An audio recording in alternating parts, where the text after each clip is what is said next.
আমাদের মতো মধ্যবিত্ত পরিবারে প্রতিদিন রান্নার পদে কিন্তু একটা করে শাকের আইটেম ঠিকই থাকে। আর এখন যেহেতু শীতকালে পালং শাকটাই বেশি পাওয়া যায়। আজ ভাবলাম পালং শাক দিয়ে একটু কুচু চিংড়ি দিয়ে একটা রেসিপি বানিয়ে ফেলি। তো সেই মতো পালং শাক কেটে ধুয়ে চিংড়ি মাছটাকে ভেজে সমস্ত রকম মশলা তৈরি করে পালং শাকটাকে রান্না করে নিলাম। আর আমি মনে করি গুঁড়ো মশলার থেকে হাতে বাটা মশলাতে কিন্তু রান্নার টেস্টটা খুব ভালোই হয়।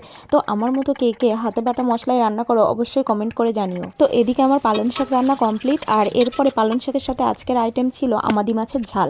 আমার কিন্তু মাছের মধ্যে আমাদি মাছটা খুব পছন্দের। এই মাছে যেহেতু লবণ দিতে নেই তাই মাছটাকে হলুদ মাখিয়ে কড়া তেলে খুব সুন্দর করে ভেজে নিলাম। মাছ ভাজার ওই তেলে সামান্য ফোড়ন দিয়ে শুকনো লঙ্কা, কাঁচা লঙ্কা, পেঁয়াজ, আদা, রসুন খুব সুন্দর করে কষিয়ে নিয়ে তাতে একটু জল ঢেলে দিলাম। আর তারপরে যখন জলটা ফুটে আসলো তার উপরে মাছ দিয়ে একটু জিরে বাটা দিয়ে আর ওপর দিয়ে কিছু ধনেপাতা ছড়িয়ে দিয়ে খুব সুন্দর করে ফুটিয়ে নিয়ে তরকারিটাকে নামিয়ে নিলাম।